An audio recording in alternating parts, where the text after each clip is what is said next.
Time now for everybody's favorite guessing game, What's My Line?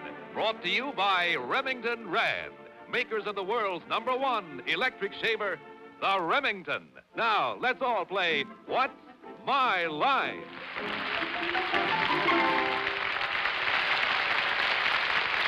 Now let's meet our award-winning What's My Line panel. First, the popular Broadway columnist whose voice of Broadway appears in newspapers from coast to coast, Miss Dorothy Kilgallen.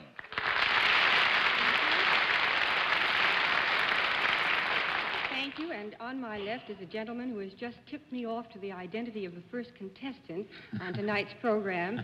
He says that the first contestant is an anchovy embalmer in a pizza bakery. Mr. Fred Allen. Thank you very much. And on my left, ladies and gentlemen, a young lady who has recently completed this new recording here. It's called Music Appreciation for the Home, an analysis with music of Tchaikovsky's Nutcracker Suite and Schubert's Unfinished Symphony. That's a long introduction for a long-playing record, Miss Arlene Francis.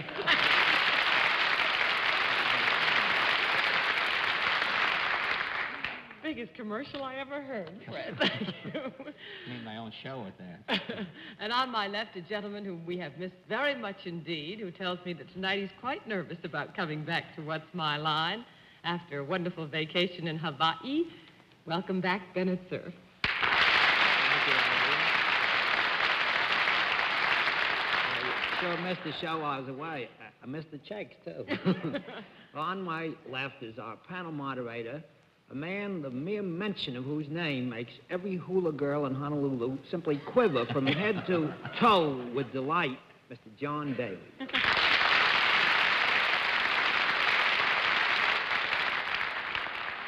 And in Hawaii tonight, they're saying of Bennett Cerf, he's quite a poi. And good evening, ladies and gentlemen, and welcome to What's My Line. It's very good to have Bennett back. Very good to have some challenges for this panel tonight. Who I think are going to give them a kind of rough time. We like to see the panel have a rough time, and we're about to get started giving it to them tonight. We'll have a famous guest challenger a bit later, but right now let's let the experts meet our first challenger whose line they'll have to spot. Will you sign in, please, sir? Louis Ross. Is that right, sir?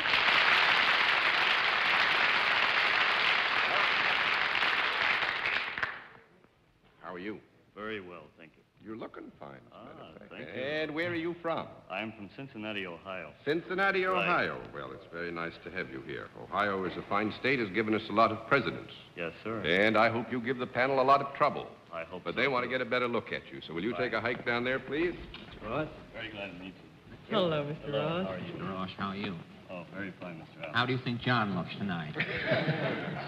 I think he's looking Down to very his well. peak, you think? Right. How are you? All right, Mr. Ross, if you'll come over here, please, and sit down next to me. We let the panel have one free guess as to what your line may be. We call them wild guesses. We'll begin the wild guesses with Miss Kilgallen. I think he's a master of the hunt. Mr. Allen. From Cincinnati, I think that Mr. Ross is vice president in charge of bubbles at the Procter & Gamble factory. Miss Francis. Well, judging by the pear-shaped tones that Mr. Ross uses, I think he must be a radio or television announcer. Mr. Cerf. Well, coming from Cincinnati, I would say that Mr. Ross puts the tassels on the Red Cross shoes they make out. No, I'm afraid not. Nobody has it. We'll let our viewers have a further look at Mr. Louis Ross. At the same time, we'll tell them what his line is, but the panel's going to have to do. All right. Mr. Ross, do you know how we score this operation? Yes, sir. You give them a no and I'll flip. Right. And you give them 10 no's and they'll flip. Okay. You all set? All right, Mr. Ross is self-employed. With that, let's begin the general questioning with our vacationer is all rested. Bennett, sir. Back to work, huh? Back to work, boy.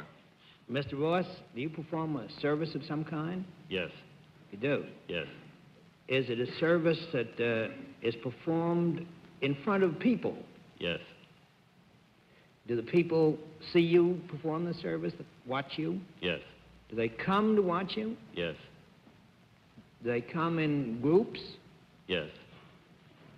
Might they be termed in any broad sense of the word an audience? Yes. Or was there some truth then in what Arlene guessed about you that you're in some part of show business? Yes. Is it radio or television? No. 1 down and 9 to go, Miss Kilgallen. Do you then appear in front of live audiences? Yes. I mean entirely. Yes. Are you, do you say lines that were written by somebody else? No. 2 down and 8 to go, Mr. Allen. Do you, is there any product involved in what you do? No. You're not an auctioneer, in other words. No. 3 down and 7 to go, Miss Francis. Well, Mr. Ross has quite a tan. Do you do whatever you do out of doors? Yes. Would it be in the sports world? No. I would say this, if with Mr. Ross's permission, I think that technically it might not be true that this is in the sports world, but I do believe that it would be a tendency generally among Americans to consider it in that general area. Yes. With your permission, we'll give it a All yes right, answer. Fine. All right, Miss Francis, continue. Americans would consider it a sport where They would others be may inclined consider... to, yes, I think so.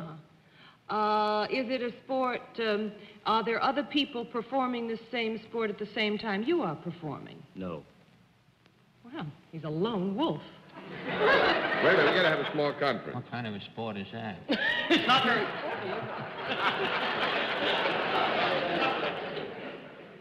Miss Francis, you were proving to be, shall we say... A problem.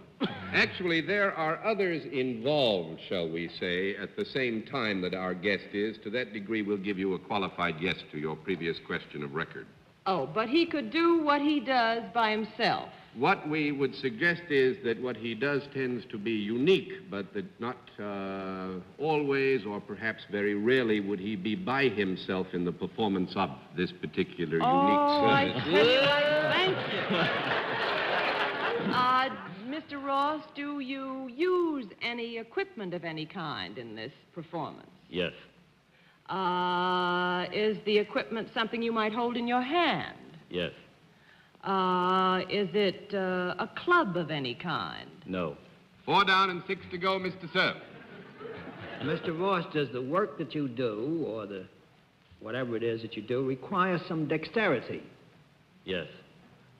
Might you be, I don't say that you are, but would it be possible for you to do this work in a circus? Yes. It would be possible, yes. Is it some form of acrobatics or tightrope walking or something like that? No. No? No. 5 down and 5 to go, and we would not particularly that it could happen in a circus, but we don't say that it does. That's 5 down and 5 to go, Miss Kilgallen. Well, now, you said you work out of doors. Yes. Would you be able to do your work in a carnival? Yes. It could be done in a carnival, yes. But you don't do your work in a carnival. No. Yes? Yes, he does not do his work in a carnival, no. Do you do it in a place of amusement?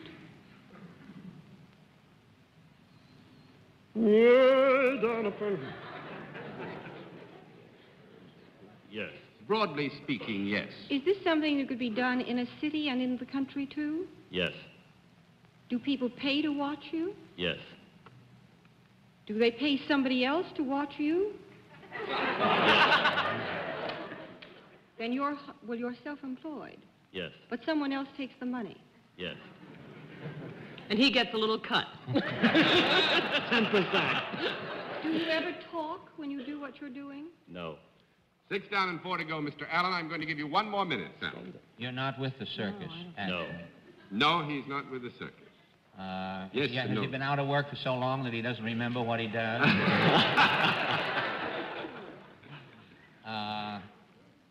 Do you do this on land? Yes. I don't know what you could possibly do in Cincinnati that's so funny that people laugh about and we can't figure out what it is. Of course, I can't figure out what it is. I pass. All right, Miss Francis. Save the day. Is it possible that you might not do this particular performance in Cincinnati? Yes. You say you work outdoors, and it's something that might be in a circus. Is there an animal involved in your work in any way? Yes.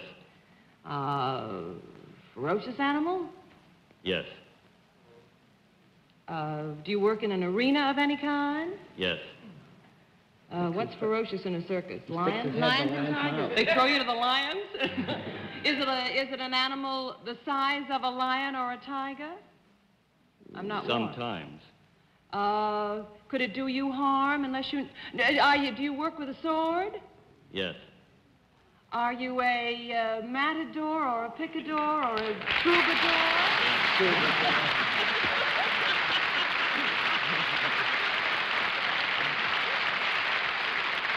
I wish I had my sword now, Miss Francis.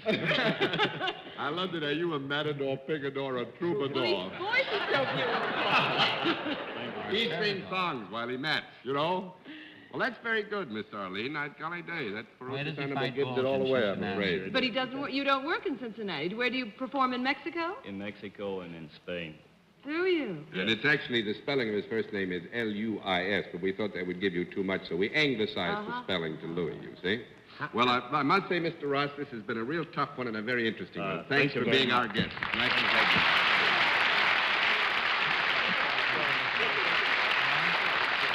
All right, panel, a very brilliant beginning. Let's see what you can do with the second challenger. Will you sign in, please, sir? Walt?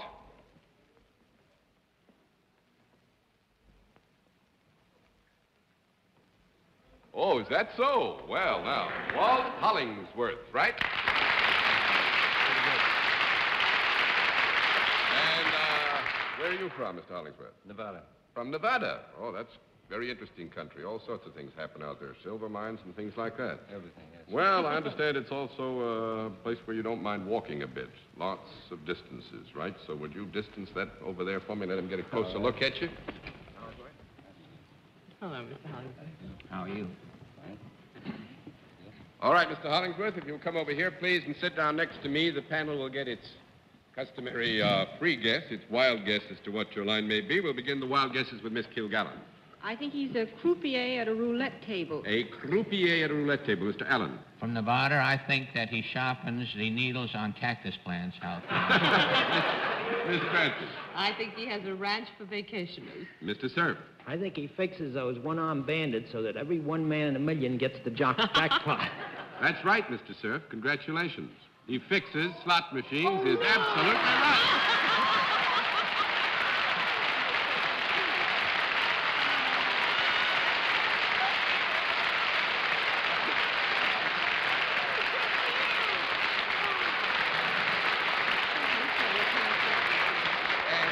The last vacation you get to go on. How dare you come back and upset the apple cart? I stopped off in Las Vegas last year and saw that was the only occupation they have out there. Losing. Well, Mr. Hollingsworth, I must say, one thing we'll do immediately, because Bennett had a vacation, is flip all the cards over. That's for sure.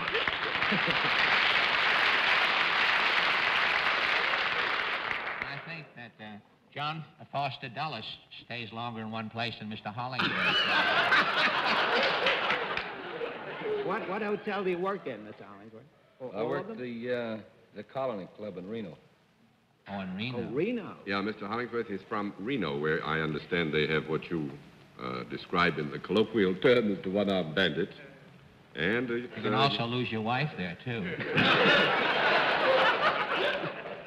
It's a different process, however. What, at Reno, it's known for that. Reno is, really? I understand, yes. For heaven's sakes. Well, this is a big and wonderfully interesting country, isn't it?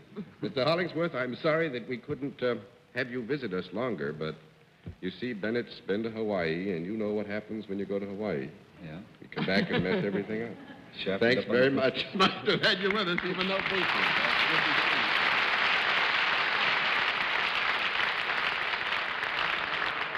Well, I think Fred may have some. We put the bullfighter back on again in a bit. In just a moment, we'll meet tonight's mystery.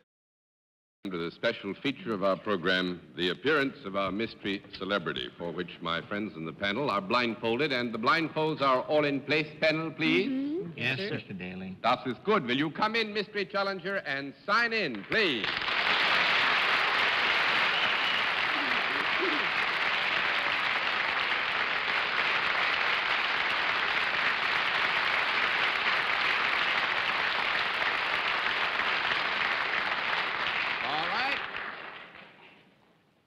Panel, as you know, in the case of our mystery celebrity, we get right down to the general questioning, which we will begin with Arlene Francis.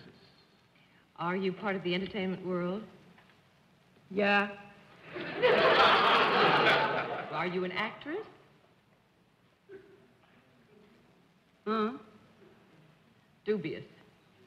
Have you performed in pictures? Mm-hmm. In television? Mm-hmm. In the theater? Mm-hmm.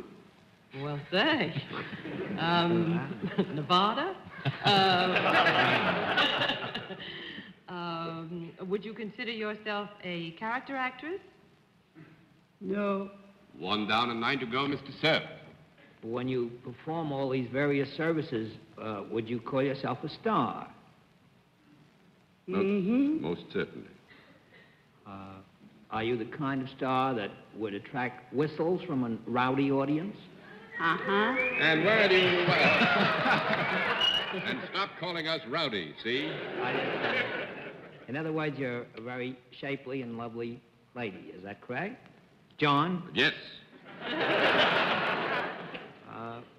When you're on the stage, do you play dramatic roles? Mm-hmm. Have you ever played any comedy roles, too? Uh-huh. Do you do anything beside act? Yeah. Bakes the best pizza you ever saw. Do you sing or dance? Sometimes. Which do you do better? Now, that would be a yes answer, Mr. Cerf.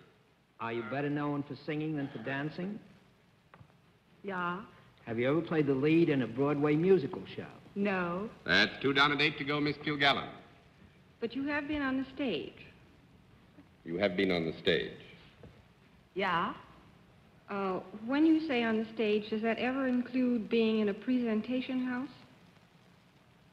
The presentation house is where I understand, where they have movies and then have a stage performance also.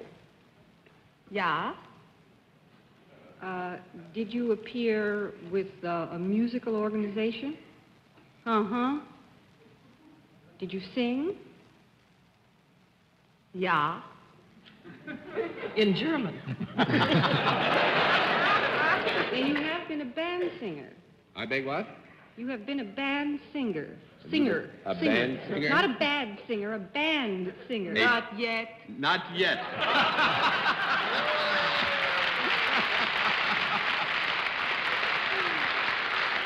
3 down and 7 to go, Mr. Allen.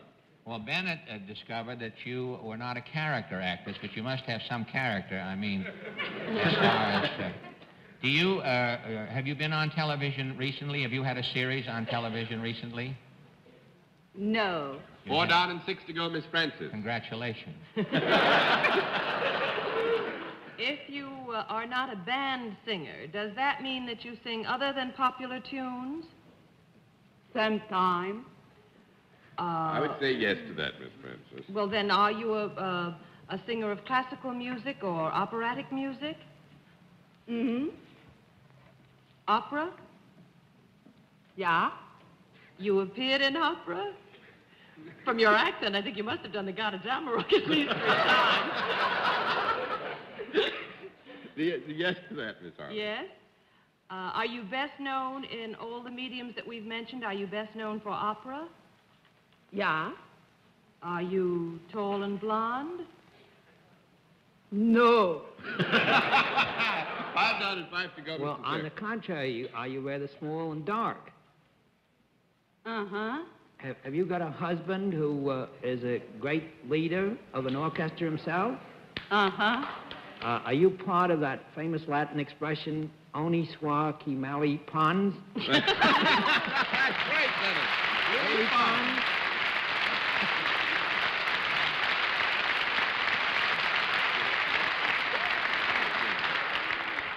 Mrs. Andre Kostelanetz.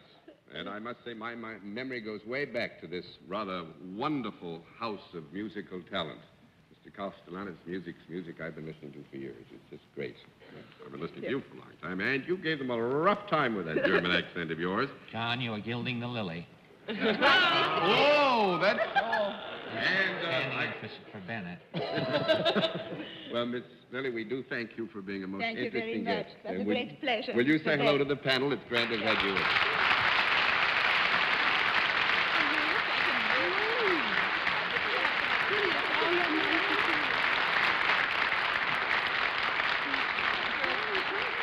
All right, panel, you were having a very good evening, but let's see if we can't trip you up in these final minutes. Would you sign in, please, sir?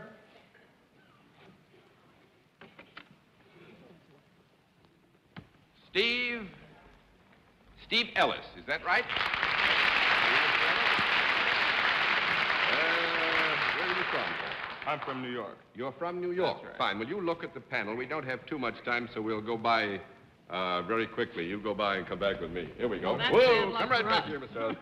All right, Mr. Ellis, what we are going to do, now that the panel's had a quick look at you, is give them their free guesses, which we will begin with Miss Kilgallen. You always let the girls walk by. Yeah. I think he's a shirt model. Mr. Allen.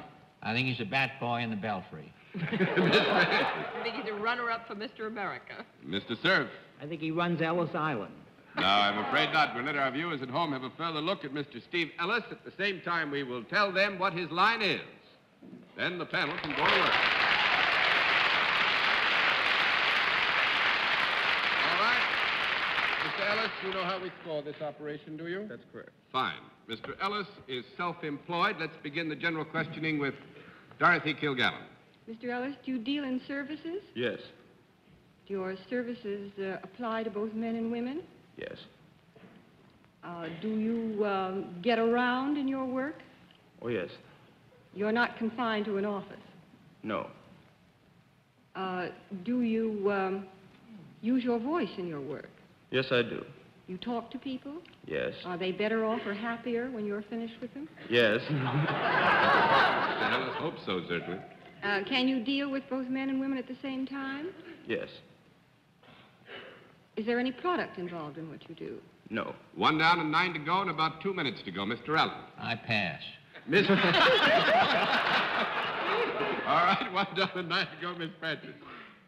Do you wear anything other than the suit you have on now, for example, in your Yes. work? Would it be a uniform of some kind? No. Not a uniform, no. 2 down and 8 to go, Mr. Cerf. Mr. Ellis, is what you wear readily distinguishable? Can people tell what you're doing by looking at the clothes you're wearing? No. 3 down and 7 to go, Miss Kilgallen. I would say this in the clothing, although dissimilar to his present garb, it is not necessarily germane to his occupation. Oh, ho, ho. Is it a suit? Would it be called a suit? But it's just a different kind of a suit. Is that it? Yes. Do you work at night? Yes. Are you connected? Things haven't changed around here. All right, you've got only about Where? 1 minute to go, Miss Dorothy. Do you entertain Yes. people? Are you a musician? No. 4 down and 6 to go, Mr. Allen. Are you a dancer? No. 5 down and 5 to go, Miss Francis. Do you baffle people at all? Yes. Certainly baffle us, No. yes. Well, that is such a broad expression. With your permission, we'll leave it as a qualified Well, maybe area. let's just change the whole thing. Do you use your hands in your job? Yes. Do you manipulate anything in your job? No. No, not that way. 6 down and 4 to go, Mr. Cerf. Do you use your mind in what you're doing? Yes. Do you have anything to do with reading other people's minds? No. 7 down and 3 to go, Miss Kilgallen. Well, do you work in a place where there is ever any music? Yes. I'm going to have to roll the deck over. I'm sorry, maybe Dorothy. there We've was a- just run out of time. I think Fred you- has an idea. What is your idea, Fred? He's a square dance call. He's a hypnotist. Mr. Steve Ellis is a hypnotist. You were getting close, I think, but we ran out of time, so you get the full prize, and our thanks for being a very interesting guest. Nice to have had you with us.